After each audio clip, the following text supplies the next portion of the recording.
আসসালামু আলাইকুম স্যার, আপনি এখানে? আপনিও আছেন স্যার? ম্যাডাম আপনি কি ব্যাপার, ওদেরকে এইভাবে রেখেছিস কেন? প্লিজ কিছু নিন না ম্যাডাম, বসুন।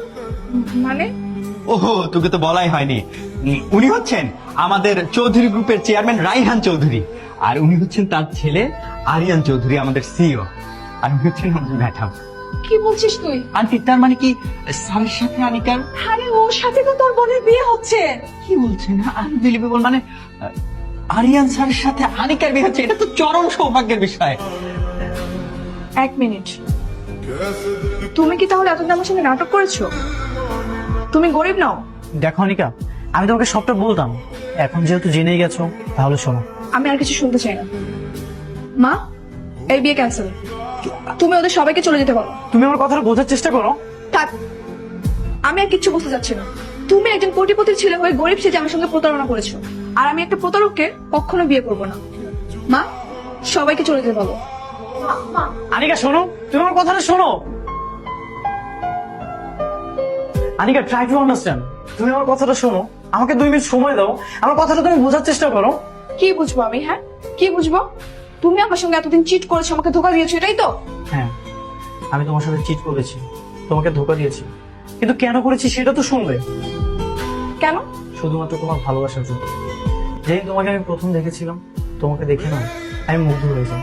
আর এই মুগ্ধতার পরিমাণ এত বেশি ছিল যে আমি তোমাকে ভালোবেসে ফেলি। তারপর আমি তোমাদের বাড়িতে বিয়ের প্রস্তাব পাঠাই, কিন্তু তুমি রিজেক্ট করে দিয়েছিলে। তখন জানতে পারি তুমি ধনী কাউকেই কখনো বিয়ে করবে না, তুমি তাদেরকে অনেক অপছন্দ করো। তারপর আমি এই গরিবের অভিনয়টা করি। আমার না কিছু করার ছিল না, এগুলো আমি করেছি শুধুমাত্র তোমার মন জয় করার জন্য, তোমার ভালোবাসা পাওয়ার জন্য। তুমি যখন জানতেই পেরেছিলে আমি ধনীদের অপছন্দ করি, তাহলে সেখানেই থেমে যেতে। কেন এতদিন আমার পিছু পিছু ঘুরেছো, আর কেন আমার সঙ্গে ধোকাবাজি করেছো? কারণ একটাই, তোমার ভালোবাসা পাওয়া। ভালোবাসা মানুষের জন্য মানুষ কত কি করে, আমি তো সামান্য অভিনয় করেছি। মানে? ভালোবাসা মানুষকে পাওয়ার জন্য মানুষ জীবনের সাথে যুদ্ধ করে, হাজার হাজার মানুষ নিজেকে প্রতিষ্ঠিত করার জন্য ব্যস্ত, কিন্তু আমি তো অলরেডি স্ট্যাবলিশড।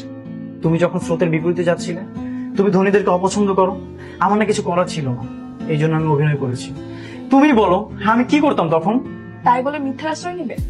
মিথ্যার আশ্রয় নিয়েছি কারণ আমি তোমাকে প্রমাণ করতে চেয়েছি সব ধনীর এক নয়। তুমি তো বড় লোকদের অপছন্দ করো, ভাবো যে তারা অহংকারী, জেদি।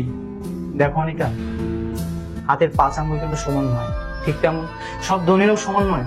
এই যে আমার বাবাকে দেখো, সে কোটি কোটি টাকার মালিক, তারপরও সে রাস্তায় নেমে সবজি বিক্রি করেছে। আমার মাকে দেখো, সে এত বড় প্রভাবশালী বাড়ির বউ, কিন্তু সে তোমাদের বাড়ি থেকে দিনের পর দিন কাজ করেছে, কখনোই অহংকার দেখায়নি। তুমি কি একটা ধনী মানুষকে দেখাতে পারবে যে এইসব কাজ করবে? কখনো করবে না। আনিকা, তুমি আমাকে ফিরিয়ে দিও না, আমি তোমাকে অনেক ভালোবাসি। তুমি আসলে ঠিকই বলেছো।